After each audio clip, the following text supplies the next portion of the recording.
லவ்தேத்தூர் இயேசுஸ் கிறிஸ்துஸ். இயேசு கிறிஸ்துவுக்கு புகழ். தமிழ் கூறும் நல் உலகில் வாழும் அனைத்து அன்பு உள்ளங்களுக்கும் வத்திக்கான் வானொலியின் வணக்கம்.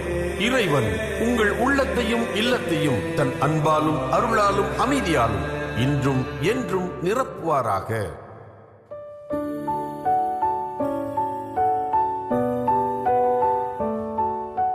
அன்பு நேயர்களே, வத்திக்கான் வானொலி இன்று உங்களுக்கு வழங்கவிருப்பவை குரல் வழி இறைமொழி மற்றும் ஞாயிறு மறைவுரை சிந்தனை.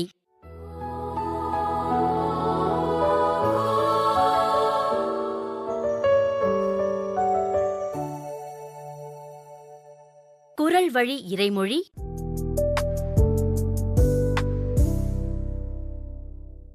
குரல் வழி இறைமொழி என்ற இந்த தொடரில் நாம் இணைந்திருக்கின்றோம். வான் சிறப்பு என்கிற 2ஆம் தலைப்பிலிருந்து 11ஆம் குறள், அதை நாம் பார்க்கவிருக்கின்றோம். வானின் உலகம் வழங்கி வருதலால் தான் அமிழ்தம் என்றுணரற் பாற்று என்று அந்த குறள் சொல்கிறது. வானின் உலகம் வழங்கி வருதலால், இந்த உலகம் இயங்குவது என்பதே மழையினால்தான். மழை இல்லை என்றால் உலகம் இல்லை. அங்கு வறட்சி, உயிர்கள் பாதிப்படைந்து இல்லாமல் போய்விடும் சூழல். எனவே மழை மழை அது இந்த உலகத்திற்கான அடிப்படை.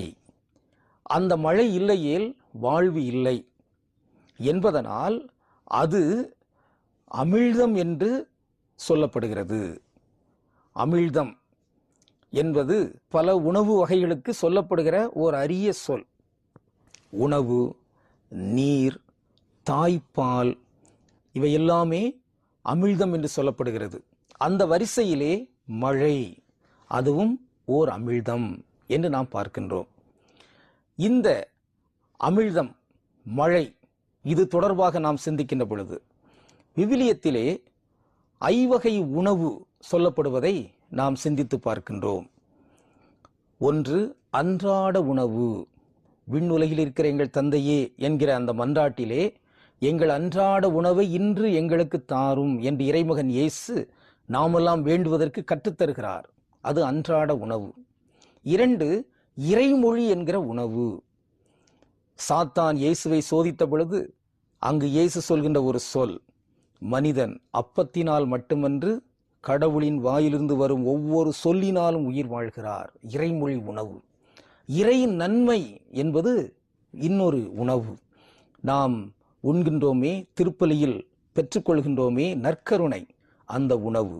இது என் உடல், இது உங்களுக்காக உணவாக தரப்படுகிற உணவு, உடல் என்று இறைமகன் இயேசு சொல்கிறாரே, அந்த உணவு. 4ஆம் ஒரு உணவை இறைமகன் இயேசு அறிமுகப்படுத்துகிறார். அதுதான் யோவான் நற்செய்தியிலே அவர் குறிப்பிடுவது போன்று, என்னை அனுப்பியவருடைய வேலையை செய்து முடிப்பதும் அவர் திருவுளப்படி வாழ்வதுமே நான் உண்கின்ற உணவு என்று ஒரு சிறப்புமிக்க உணவை அவர் அறிமுகப்படுத்துகிறார். நிறைவாக விண்ணகத்தில் நமக்கு தரப்படுகிற அந்த ஒரு விருந்து, விண்ணக விருந்து, அதுவும் ஓர் உணவு. இப்படி ஐவகையான உணவுகளை நாம் விவிலியத்திலே பார்க்கிறோம். இந்த உணவு மேன்மையான ஒன்று. இந்த உணவு வரிசையில் வரக்கூடிய ஒன்றுதான் மழை. ஏனென்றால் அந்த மழை இங்கு உள்ள உயிர்கள் அனைத்திற்குமே அது அமிழ்தமாக, உணவாக இருப்பதை நாம் பார்க்கின்றோம். அன்னை மரி, மாரியை போன்றவர். அவர் தன் மகனை இந்த உலகத்திற்கு உணவாக வழங்கியவர். அந்த அன்னை மரியின் வழியில் இருக்கக்கூடிய ஒன்று இந்த மாரி, மழை என்று நாம் சிந்திக்கின்றோம். அப்படி என்றால் உலகம் அனைத்திற்குமே அமிழ்தமாக இருக்கக்கூடிய இந்த மழை இங்கு எல்லாருக்கும் கிடைக்கத்தக்கின்ற வகையில் இன்று சிந்திப்பதற்கு, செயல்படுவதற்கு நாம் அழைப்பு பெற்றிருக்கிறோம். எனவே இந்த மழையை இங்கு எல்லாரும் பெறுவதற்குரிய வழிவகைகளை நாம் செய்தாக வேண்டியிருக்கிறது. மரம், மழை தரும் மரங்கள் இங்கு பயிரிடப்பட வேண்டும். மரங்கள் வெட்டப்படுவது நிறுத்தப்பட வேண்டும். எனவே இந்த ஒரு உறுதிப்பாட்டோடு மழையை அமிழ்தமாக ஏற்று மழை எல்லாருக்கும் கிடைக்கும் வகையிலே உறுதி ஏற்றுக்கொள்வோம். மீண்டும் ஒரு முறை அந்த திருக்குறளை சொல்வதற்கு நாம் முயல்வோம். வானின் உலகம் வழங்கி வருதலால் தான் அமிழ்தம் என்று உணரற் பாற்று. உங்கள் அனைவருக்கும் இனிய வணக்கமும் வாழ்த்துகளும். நன்றி.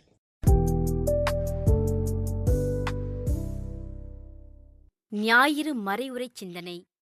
இறைமகன் இயேசு கிறிஸ்துவில் அன்புக்குரிய சகோதர சகோதரிகளே, உங்கள் அனைவருக்கும் இயேசுவின் இனிய நாமத்தில் அன்பு நல்வாழ்த்துக்கள்.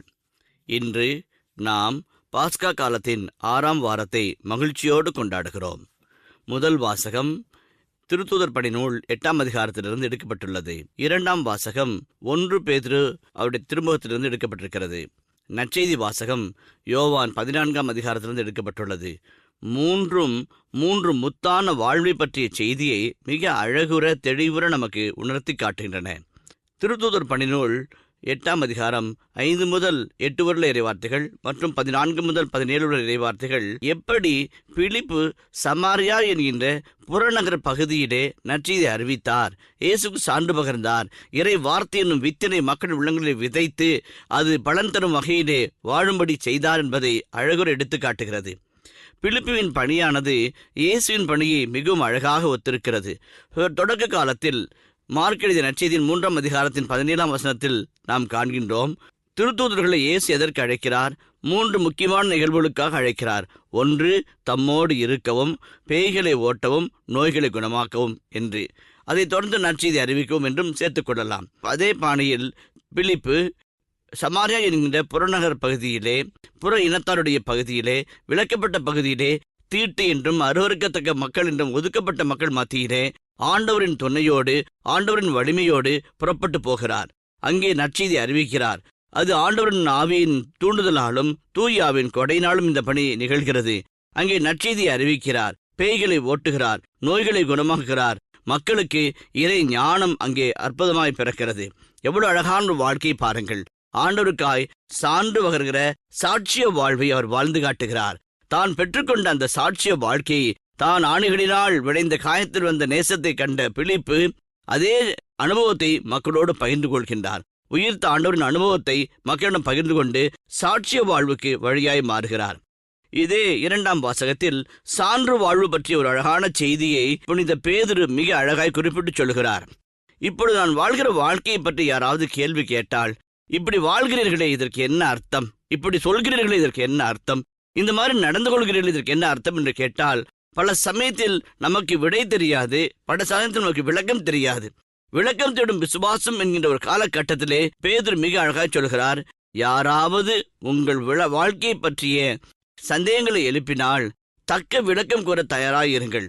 அப்படியானால் என்ன செய்ய வேண்டும்? 2 காரியங்கள் தெளிவாக தெரிந்திருக்க வேண்டும். நான் எதற்காக இப்படி வாழ்கிறேன் என்று நான் அறிந்திருக்க வேண்டும். ஏன் இப்படி வாழ்கிறேன் என்று அறிந்திருக்க வேண்டும். இதனால் என்ன பயன் என்று நான் உணர்ந்திருக்க வேண்டும்.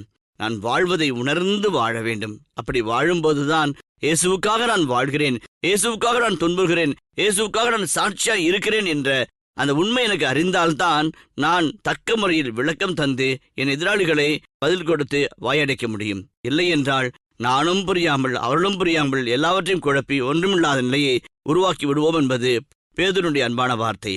அதே போல பேதுரு அழகாய் சொல்வார், கனிந்த மனதோடு ஒருவரை ஒருவர் நேசித்து வாழுங்கள் என்று சொல்கிறார். இரக்கம் என்பது இனிய சொல்லாக இந்த இடத்திலே வருகிறது. இரக்கத்தோடு ஒருவரை ஒருவர் நடத்துங்கள் என்று சொல்கிறார்கள். கருணையோடு ஒருவரை ஒருவர் நடத்துங்கள் என்று பேதுரு சொல்லுகிறார். நீங்கள் கருவுற்றால் 1 முறை பிரசவிப்பீர்கள், ஆனால் கருணையுற்றால் 1000 முறை கூட நீங்கள் பிரசவிக்கலாம் என்று அப்துல் கலாம் அழகாய் சொல்கிறார். அன்னை தெரேசாவும் அழகாய் சொல்லுகிறார். கருணை என்பது மிக அழகான ஒரு காரியம்.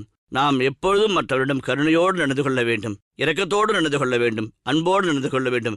அது சான்று வாழ்வுக்கு ஒரு முக்கியமான ஒரு சாட்சி நிலையாக இருக்கிறது. இந்த அன்பு வாழ்வும் கருணை வாழ்வும் மன்னிக்கும் வாழ்வும் மட்டும்தான் நாம் வாழ்கிற வாழ்வின் விசுவாச கோட்பாடுகளை விளக்கமுற மக்களுக்கு தெளிவாய் எடுத்துக்காட்டும் என்பதை நாம் மறந்துவிடக்கூடாது.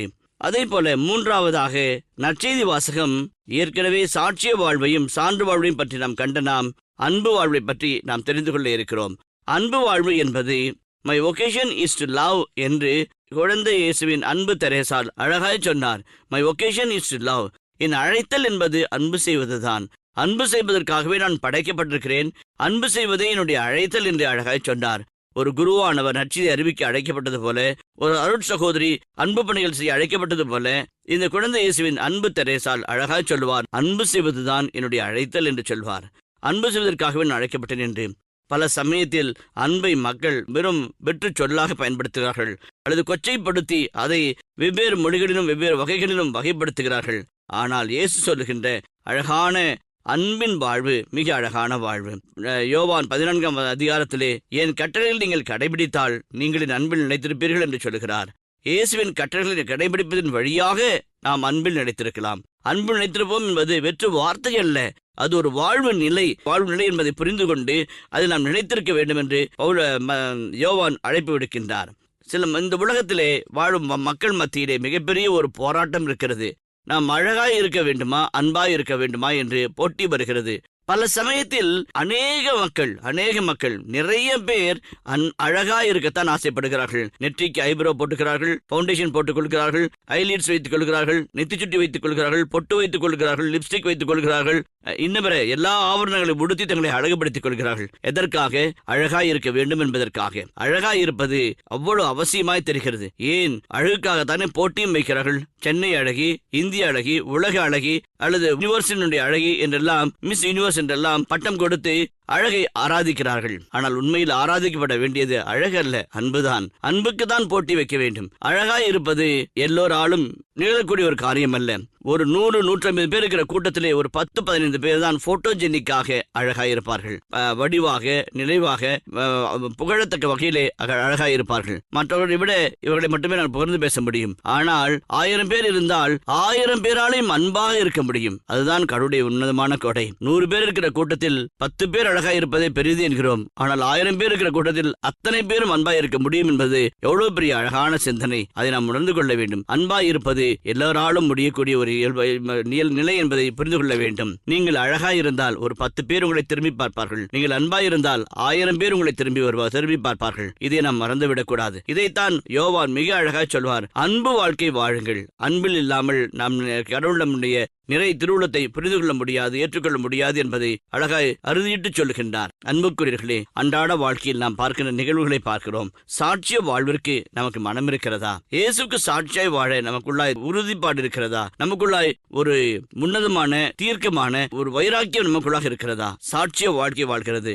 பிலிப்பு ஆண்டவரின் ஆவியால் தூண்டப்பட்டு சமரியாவுக்கு அனுப்பப்பட்டார். அந்த இடத்திலே ஆண்டவரின் ஆவியால் உந்தப்பட்டு சாட்சிய வாழ்க்கையை வாழ்ந்தார். அப்படிப்பட்ட சாட்சிய வாழ்க்கை வாழ நமக்குள்ளாய் உறுதிப்பாடு இருக்கிறதா என்பதை யோசித்து பார்ப்போம். சில சமயத்திலே சொல்வது ஒன்றாக இருக்கும், செய்வது வேறொன்றாக இருக்கும். அதுவல்ல வாழ்க்கை. ஆண்டவருடைய கிருபையில் நாம் நினைத்து பார்க்கக்கூடிய அழகான வாக்கியம் முக்கியமானது. நாம் எதை வாழ்கிறோமோ அதை சொல்ல வேண்டும், எதை சொல்கிறோமோ அதை வாழ்ந்து காட்ட வேண்டும். ஒரு முறை விடுதலையான பிறகு அரசியல் கட்சியிலேயே மிக முதன்மையானவராக இருந்து நாட்டின் அதிபராக மாறிய நெல்சன் மண்டேலா ஒரு உணவகத்திலே உணவறிந்து கொள்ள போனார். அப்பொழுது அவருடைய நண்பர் பக்கத்தில் உட்கார்ந்திருந்தார். அவருக்கு பரிமாற வந்த ஒரு சகோதரன் மிக கைகால் நடுங்கி கைகள் உதறுவதையும் கைகால்கள் நடுங்குவதையும் கண்டு அதிர்ச்சி அடைந்தார். ஏனையா, உங்களுக்கு உடம்பு சரியில்லையா?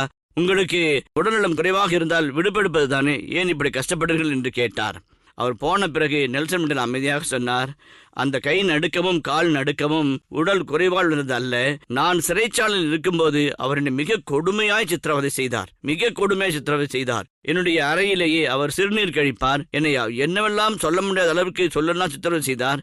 இப்பொழுது என்னை அதிபராக பார்க்கும்போது பழி வாங்குவாரோ என்று அவர் நினைத்துத்தான் கைகால் உதல் எடுத்துக் கொண்டிருக்கிறார் என்று அவர் சொன்னார். அப்பொழுது நெல்சன் மண்டேலா அவரை அழைத்து தன் பக்கத்தில் உட்கார வைத்து சரிசமமாய் அவருக்கும் தேநீர் வழங்கி உணவருந்து விட்டு அவருடைய குடும்பத்தை பற்றி விசாரித்து விட்டு அவருடைய சுகதுக்கங்கள் எல்லாம் விரும்பி, ஏதாவது தேவையா இருக்கிறதா இருந்தா கேளுங்கள், நான் கட்டாயம் உங்களுக்கு செய்வேன், என்னிடம் கடந்ததெல்லாம் மறந்து விடுவோம், நலமான வாழ்வாகிய புதியவற்றை நோக்கி முன்னேறி போவோம் என்று அவர் சொன்னபோது அந்த மனிதர் அப்படியே கலங்கி அவர் காலில் விழுந்து மன்னிப்பு கேட்டார் என்று சொல்கிறார்கள்.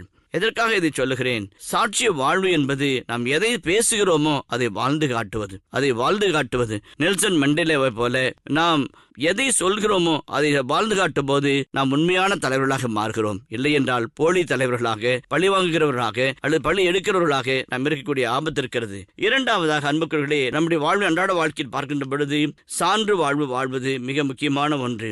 பேதுரு சொன்னது போல, நீங்கள் சான்று வாழ்வு வாழுங்கள். அடுத்தவருக்காக அல்ல, உங்களுக்காக, உங்களை உயிர்ப்பித்த ஆண்டவருக்காக, உங்களை ரத்தத்தினால் கழுவி மீட்டு கொண்ட ஆண்டவருக்காக சான்று வாழ்வு வாழுங்கள். அவர் கொடுத்த வாழ்க்கையை நீர் மற்றவங்களோடு பகிர்ந்து கொள்ளுங்கள் என்று அழகாய் சொல்லுவார். உண்மைதான், பல சமயங்களில் சான்று வாழ்வு வாழ்வது என்பது நம்முடைய வாழ்க்கையை அப்படியே ஒரு சான்றுரையாக, பரப்புரையாக அடுத்தவருக்கு எடுத்துரைப்பது. பல சமயத்திலே அரசியல்வாதிகள் தேர்தலின் போது பரப்புரை செய்வார்கள், கொள்கை முழக்கங்களை செய்வார்கள், தங்கள் கொள்கைகளை பற்றியும் தாங்கள் செய்த முக்கியமான நிகழ்வுகளை பற்றியும் பரப்புரை செய்வார்கள். சான்று வாழ்க்கை என்பது பரப்புரை அல்ல, மாறாக வாழ்வையே ஒரு சான்றாய் எடுத்து காட்டுவது, வாழ்வையே ஒரு சான்றாய் எடுத்து காட்டுவது. அதான் புனித பிரான்சிஸ் அசிசியார் ஒரு முறை தன் நண்பர் குருவிடம் சொன்னார், வா நாம் இருவரும் நற்செய்தி அறிவித்து விட்டு வருவோம், இன்றைய நாள் நற்செய்தி அறிவிப்பு நாள் தானே என்று சொன்னாராம். சொல்லிவிட்டு இருவரும் நடந்து வீதி வழியே பேசிக்கொண்டே சிரித்துக்கொண்டே மகிழ்ந்திருந்து போனார்கள். முடிந்து திரும்பி பேசி சிரித்துக்கொண்டே திரும்பி வந்து விட்டார்கள். கூட போன நண்பருக்கு தூக்கி வாரிப்பட்டது. அசிசியார் சொன்னாரே, நற்செய்தி அறிவிக்க போகலாம் என்று சொன்னாரே, நாமும் கூட ஆர்வத்தோடு போனோமே, நமக்கும் ஒரு மறைவுரையாற்ற வாய்ப்பு கிடைக்குமே என்று. ஆனால் அப்படி எதுவும் நிகழவில்லையே, திரும்பி வந்து விட்டோமே, நாம் போனதை மறந்து விட்டாரோ, நாம் சிரித்துக்கொண்டு பேசிக்கொண்டு இருந்த போது அவருடைய நோக்கத்தை மறந்து விட்டாரோ என்று பார்த்து அசிசியாரை பார்த்து நண்பர் கேட்டார், பிரான்சிஸ், நாம் நற்செய்தி அறிவிக்க போகலாம் என்று சொல்லிதானே புறப்பட்டோம், இப்படி ஒன்றும் செய்யாமல் திரும்பி வந்து விட்டோமே என்று அவர் சொல்லும்போது அசிசியார் மிக அழகாய் சொல்வாராம், நாம் போகும்போது பேசினோமே, நாம் போகும்போது சிரித்தோமே, நாம் போகும்போது அன்பு பாராட்டினோமே, நாம் போகும்போது நட்புணர்வோடு ஒருவரோடு உரையாடினோமே, அதுதான் சான்று, அதுதான் நற்செய்தி அறிவிப்பு, அதுதான் இறைவார்த்தை உரைப்பு பணி, அதுதான் தூதுரைக்கும் பணி. கவலைப்படாதே, நம்மால் முடிந்ததை செய்துவிட்டோம், இனி ஆண்டவர் பார்த்துக் கொள்வார் என்று சொல்லி அவரை மனதிற்குள்ளே அழைத்து சென்றாராம். ஆம் அன்புக்குரியவர்களே, நம்முடைய அன்றாட வாழ்க்கையிலே செய்கின்ற ஒவ்வொரு சின்ன சின்ன செயலிலும் ஆண்டவருக்காய் பணி செய்ய வேண்டும், ஆண்டவருக்காய் பரப்புரை செய்ய வேண்டும், ஆண்டவருக்காய் சான்று வாழ்க்கை, நம்முடைய வாழ்க்கையை தூக்கி முன்னாடி வைத்து மற்றவர்கள் பார்க்கும்படியாக இது இயேசுவின் பிள்ளை, இது இயேசுவின் குடும்பம், இது இயேசுவின் அன்பியம், இது இயேசுவின் பங்கு என்று உணரத்தக்க வாழ்க்கை நிலை உருவாக்கினோம் என்று சொன்னால் அதுவே உண்மையான நிறைவான மேலான பலன் தருகின்ற சான்று வாழ்வாக இருக்கும். ஆண்டவருக்குள்ளாக மன்றாடுவோம். ஒரு சிறிய ஜெபத்தோடு கூட நாம் இந்த மறைவுரையை நிறைவு செய்வோம். எங்களை என் வாய் நேசிக்கிற நல்ல ஆண்டவரே, சாட்சிய வாழ்வும், சான்று வாழ்வும், அன்பு வாழ்வும் என 3 முத்தான கருத்துக்களை தந்து இந்த ஞாயிறு மறையுரையை நீர் சிந்திக்க வைத்தீரே. ஆண்டவரே, உடைக்கப்பட்ட இந்த இறை வார்த்தை எங்கள் உள்ளத்தை உடைக்கும்படியாய், உள்ளத்திற்குள்ளாய் நிறைவான பலனை தரும்படியாய் கிருபை செய்வீராக. என்றும் வாழும் இயேசு வழியாகவே உம்மை மன்றாடுகிறோம். ஆமேன்.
இத்துடன் வத்திக்கான் வானொலியின் தமிழ் ஒளிபரப்பு நிறைவு பெறுகிறது. உங்கள் செவிமடுத்தலுக்கு நன்றி. தொடர்ந்து வத்திக்கான் வானொலியுடன் இணைந்திருங்கள். இறையாசிர் பெறுங்கள்.